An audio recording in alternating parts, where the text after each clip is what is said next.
Est-ce qu'on se retrouverait pas pour un petit update lecture?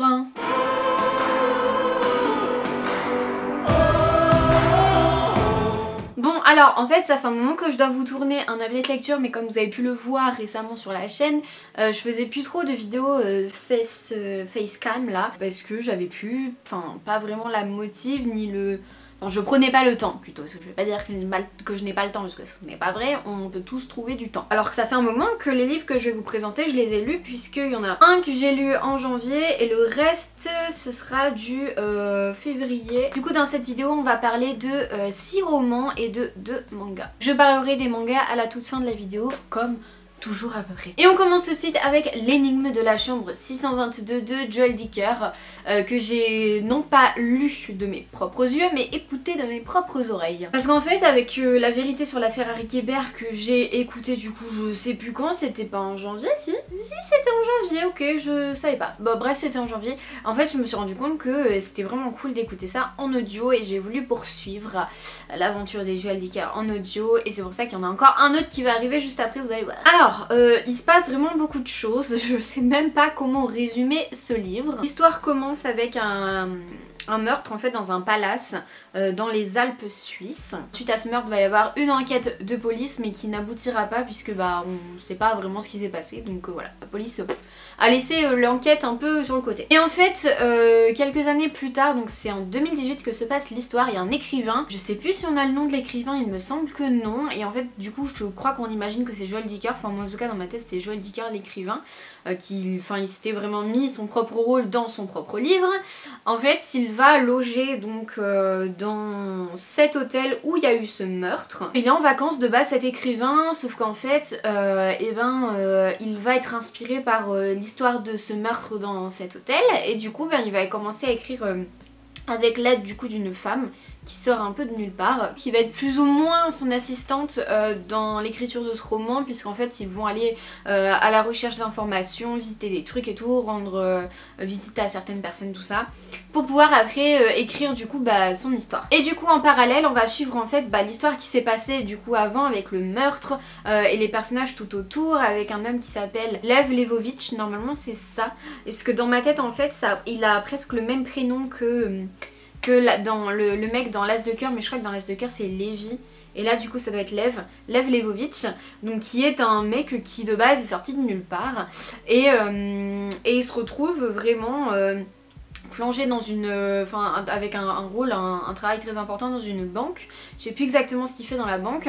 Et en fait il prétend à devenir le prochain directeur de cette banque.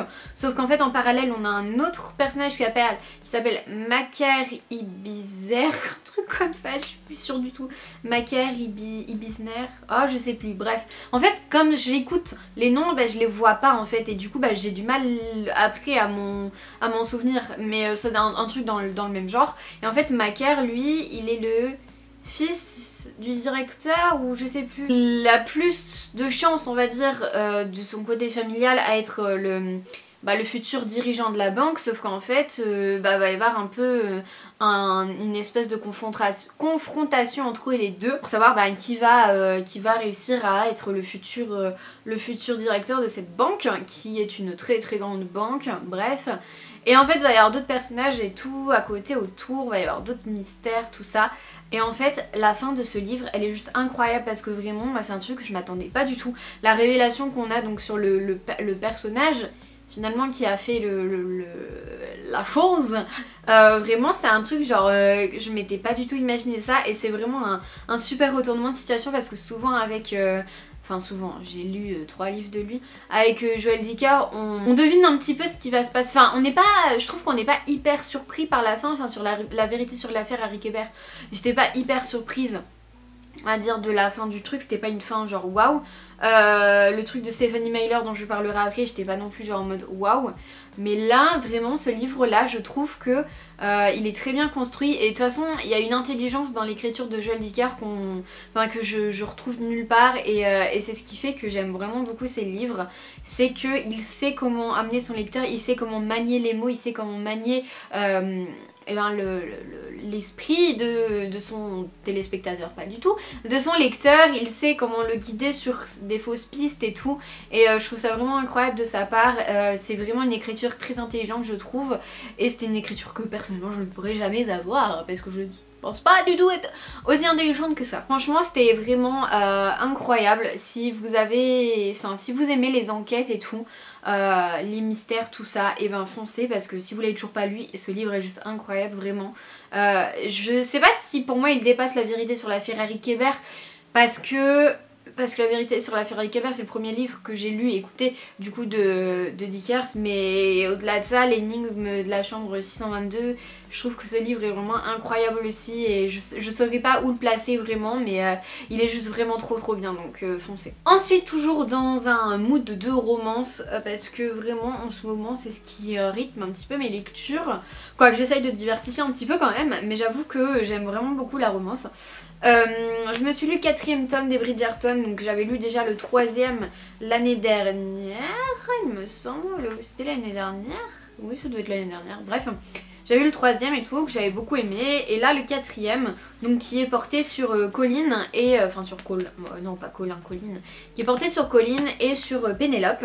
Donc si vous avez vu la série, vous voyez déjà les personnages, si vous avez lu les premiers tomes, vous voyez aussi. En fait celui-là, je pense que c'est peut-être le tome que j'ai le moins aimé. Je sais pas vraiment pourquoi, c'est l'histoire qui m'a le moins happée. Donc Colline qui est le 3e frère Bridgerton, et Pénélope qui est une famille qui est assez proche des Bridgerton, bref c'est Pénélope Featherington. Et en fait Pénélope depuis toujours elle est amoureuse de Colline, elle en peut plus, toute sa vie elle vit pour Colline, sauf que pour elle dans sa tête c'est non, enfin Colline il me regardera jamais parce que je suis petite, parce que bon elle est un petit peu enrobée, et puis elle se voit pas avec un homme comme Colline, sauf qu'en fait Colline bah il va un peu, enfin au début il la voit vraiment comme une amie et tout, et du coup bah après il va découvrir en Pénélope quelque chose de très beau, parce qu'on a Pénélope à côté qui se dénigre un petit peu vis-à-vis de son physique, enfin elle se trouve pas bien, tout ça, bref, surtout avec ses robes très colorées, surtout très jaunes il me semble. Et du coup ben ils vont se rapprocher. Alors au début ouais c'est vraiment de l'amitié, et puis à la fin bon bah ça s'en sort moins, ce que vous savez hein, du coup je pense. Ouais, moins à fond sur ce tome là, j'espère que par la suite ça va mieux aller, parce que j'avoue que j'en attends quand même beaucoup moi des Bridgerton. Ouais, j'étais moins happée dans l'histoire, je sais pas comment vraiment vous expliquer, c'est toujours une très belle romance en soi, mais c'était peut-être un peu plus lent, j'ai trouvé peut-être qu'il y avait un peu moins de rythme, voilà j'avais plus de mal peut-être à rentrer dans l'histoire, à apprécier plus les personnages, parce que Pénélope... Enfin, sans vouloir vous spoiler, qu'est-ce que je pourrais vous dire? Elle se détache un petit peu de sa famille parce qu'elle est assez différente d'eux. Elle n'est pas aussi nunuche que ses sœurs, tout ça, enfin bref. Elle ne vit pas pour le mariage parce que de base Pénélope ne pensait jamais se marier un jour, vu que bah voilà pour elle elle était indépendante, tout ça, bref. Et voilà en fait, enfin, c'est la meilleure amie de Héloïse aussi, qu'on retrouve un peu dans tous les tomes, que c'est une sœur qui est assez importante. J'étais un peu moins happée par cette histoire, et voilà, mais ça reste quand même une très bonne romance, avec un univers très bourgeoisie, enfin royale, tout ça, donc on aime beaucoup. Ensuite je suis assez fière de moi puisque j'ai terminé un livre que j'avais mis sur pause depuis pratiquement un an. Il s'agit du tome 2 de Grisha de Leigh Bardugo, donc dans les éditions Milan. Je l'avais mis en pause ce tome 2, il me semble que ça devait être au mois d'avril ou mai, peut-être mai je crois, de l'année dernière, parce qu'en fait j'arrivais plus à rentrer dans l'histoire, enfin j'étais vraiment arrivée au milieu et il se passait pas grand chose, et vraiment j'avais vraiment beaucoup de mal. Et en fait je me suis dit vas-y, j'ai envie de continuer cette histoire et j'ai envie de la terminer. Bon j'ai toujours pas lu le tome 3 mais ça ne saurait peut-être tarder, mais voilà, enfin je me suis donné un coup de pied aux fesses et je me suis dit tu finis ce livre, et du coup c'est ce que j'ai fait, donc trop contente. Bon je l'ai repris quelques pages avant où je m'étais arrêtée pour essayer de me remémorer un petit peu ce qui se passait un petit peu avant dans l'histoire. Donc on suit toujours Alina qui est l'invocatrice de lumière, qui est la Grisha du coup du livre, qui de base ne pensait pas avoir des pouvoirs magiques, mais en fait, donc c'est ce qu'on apprend dans le tome 1, en fait bah du coup c'est elle a été pas choisie, mais enfin bref, elle est très importante, elle a un pouvoir que personne d'autre n'a, et en fait Pour amplifier ses oh, j'ai craché. Pour amplifier ses pouvoirs, elle a besoin de amplificateurs et du coup dans le premier tome elle met un espèce de bracelet je crois, je sais plus, et dans le deuxième elle met un autre truc et puis elle est à la recherche encore d'un autre truc pour voilà amplifier ses pouvoirs. Et le problème c'est qu'il y a aussi un méchant qui s'appelle le Darkling, un Darkling qui est pas très sympa et qui veut vraiment prendre Alina avec lui pour pouvoir eh ben, utiliser son pouvoir et répandre un petit peu le mal dans le monde et pouvoir contrôler un petit peu tout, sauf que bah Lina elle veut pas parce que bah de base elle est pas du côté obscur de la force et enfin voilà elle veut le bien. À côté on a aussi un personnage qui s'appelle Mal qui est on va dire un personnage qui suit Alina depuis toute petite puisque bah je crois qu'ils ont grandi ensemble, quelque chose comme ça.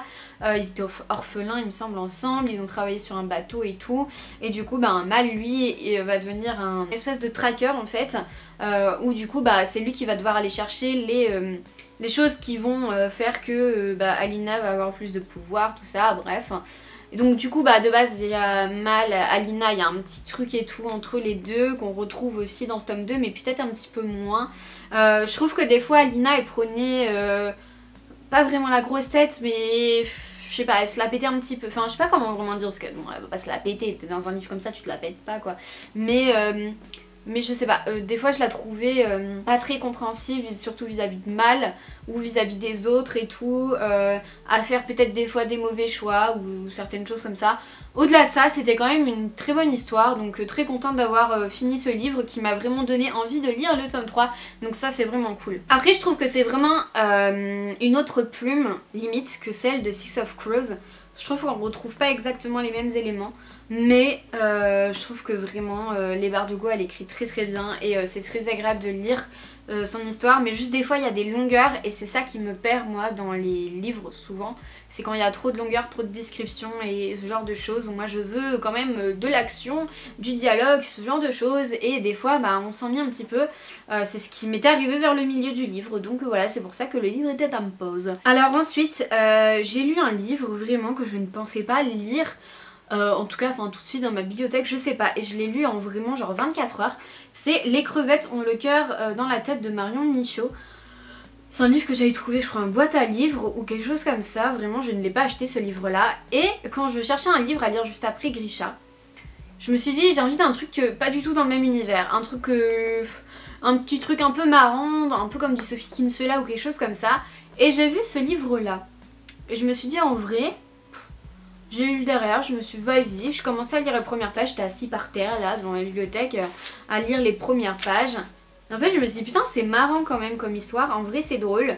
Et du coup je me suis lancée, j'ai lu toute l'après-midi, enfin toute l'après-midi, une bonne partie de l'après-midi. Et le lendemain matin je crois jusqu'à midi je l'ai terminé. Je l'ai vraiment genre déglingué et il était genre trop bien, enfin c'est pas genre une histoire de ouf et tout. Mais c'était genre vraiment pile ce qu'il me fallait. Donc on va suivre une fille qui s'appelle Marion, elle travaille dans le cinéma et elle a des amies et tout qui sont différentes, elle a 3 amies qui sont vraiment différentes les unes des autres, qui n'ont pas du tout le même mode de vie. Il y en a une qui est mariée depuis longtemps, enfin qui est mariée, je sais plus si elle est vraiment mariée ou si elle est avec son mec depuis genre 10 ans, une autre qui est libertine, tout ça, enfin bref, et il y a elle qui, bon bah c'est pas trop ce qu'elle veut de sa vie, mais des fois elle se pose quand même avec des gars et tout, et voilà, mais des fois ça marche pas. Et en fait on va la suivre dans ses aventures amoureuses, dans ses aventures avec ses copines. C'est sous forme de journal intime un peu, on a les dates et tout. Et ça se passe sur combien d'années, je ne sais pas, peut-être 2-3 ans en vrai hein. Et non franchement c'était vraiment trop cool. Alors je me demande est-ce que l'autrice s'est inspirée de sa propre vie, puisque bah la fille, le personnage principal s'appelle Marion, donc comme l'autrice. Et ça m'a vraiment fait passer un super moment, ça m'a relaxé, ça m'a détendu. J'étais à fond vraiment dans l'histoire avec le personnage de Marion, je voulais savoir avec qui elle allait terminer, vraiment ce qu'elle faisait de sa vie et tout.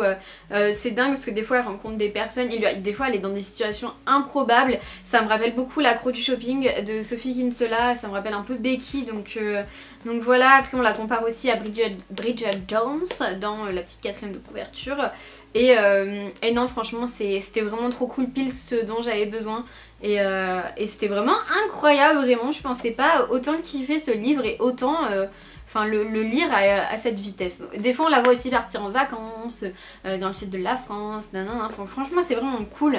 On voyage dans ce livre et voilà, je crois que l'histoire se passe à Paris de base, mais voilà, puis on apprend un petit peu des choses de son métier, tout ça, enfin vraiment trop cool. Ensuite j'ai envie de vous parler de La Carte des Confins de Marie Repelin.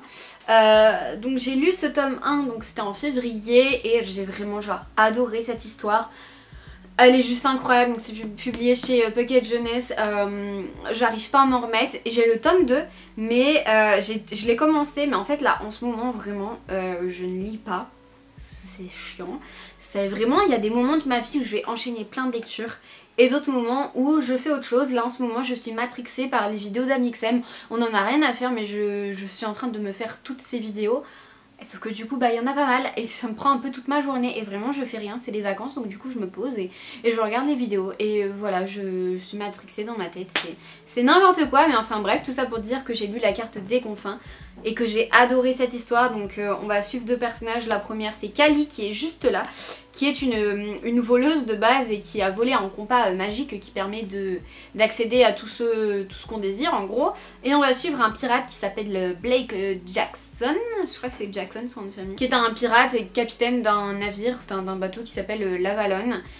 Et du coup en fait Blake il va avoir besoin du compas qu'a Kali, donc bah du coup ils vont se rencontrer tout ça, elle va vouloir le vendre cher, lui il va vouloir l'acheter moins cher, tout ça, enfin bref. Sauf qu'elle en fait de son côté elle essaye de fuir certaines personnes, certains trucs. Et du coup bah en fait au fur et à mesure elle va se retrouver en fait à être sur le bateau de Blake, sur l'Avalon, et plus ou moins faire partie de l'équipage jusqu'à ce que elle trouve un moyen pour s'en aller vraiment, enfin bref, tout ça. Ce livre était juste incroyable vraiment, avec de l'aventure, de la magie, de la romance aussi. Il faut savoir qu'il y a quand même pas mal de romance dans ce livre.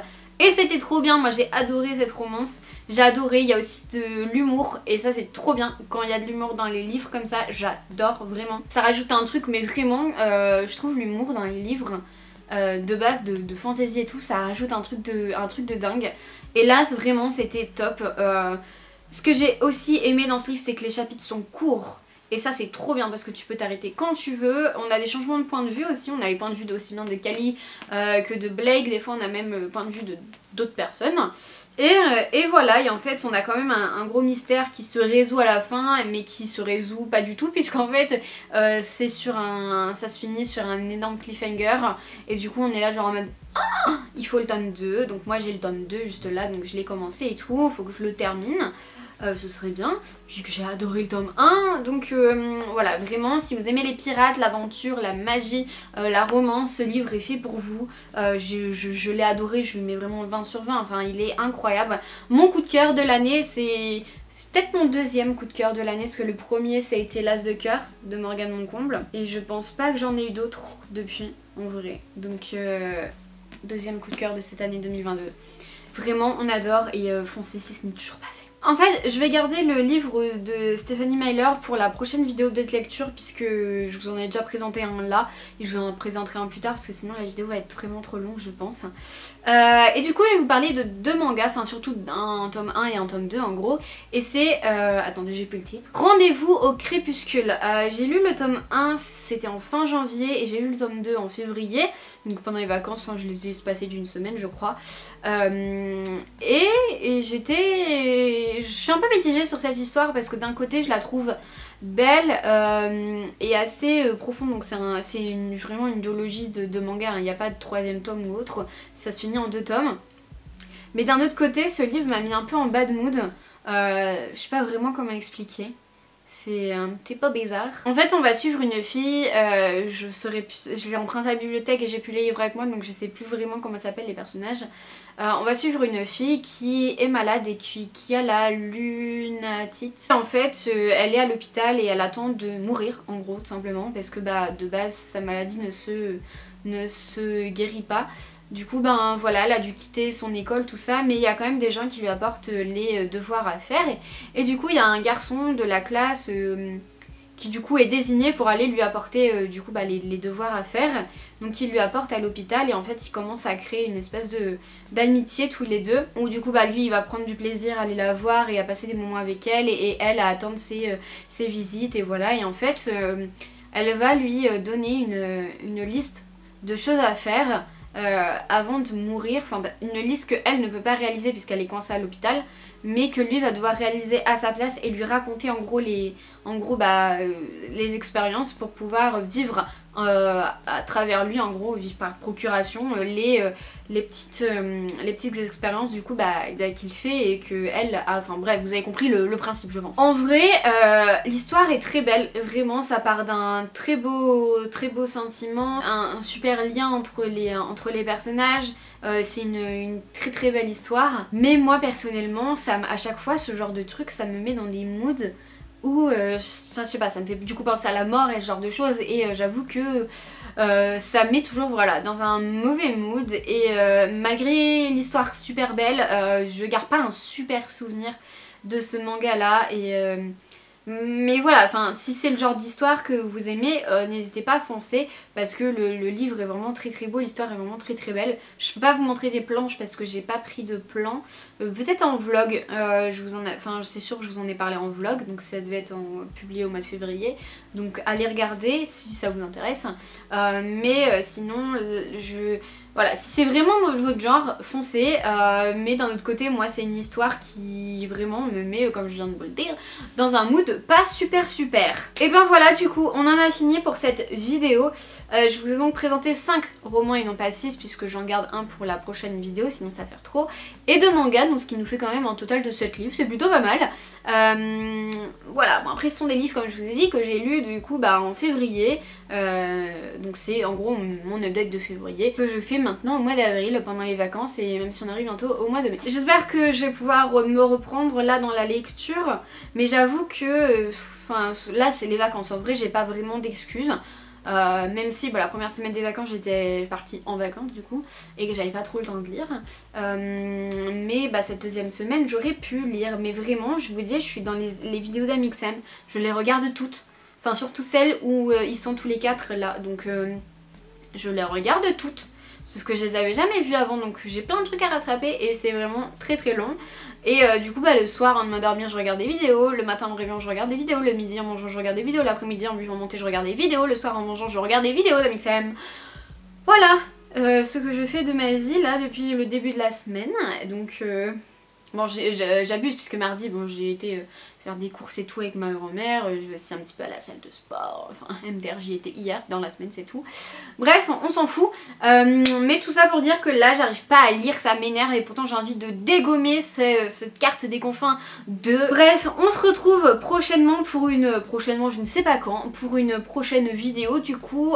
Je sais pas si je continue les vlogs, j'ai en tête de faire plutôt des vlogs mensuels, donc à la fin du mois sortir une vidéo vlog avec un petit peu tout ce qui se passe dans le mois, donc forcément il y aurait moins de contenu que dans un vlog que je fais sur 2 semaines, puisque j'essaye de moins filmer quand même parce que sinon à la fin du mois on va se retrouver avec un vlog qui durera 3 heures, c'est pas le but. Donc voilà, mais en tout cas j'espère que ça vous plaît, j'espère que cette update lecture vous a plu, n'hésitez pas à me dire si vous avez lu les livres que je vous ai présentés, ce que vous en avez pensé, surtout parce que c'est important, à me laisser un petit commentaire, ça me fait toujours plaisir, un petit like, à vous abonner à la chaîne si ce n'est toujours pas fait et à activer la petite cloche si vous voulez être notifié des vidéos que je poste un petit peu aléatoirement, donc on n'hésite pas à cliquer sur la petite cloche, et puis moi je vous fais des bisous et puis je vous dis à la prochaine, ciao. Et la miniature, la miniature.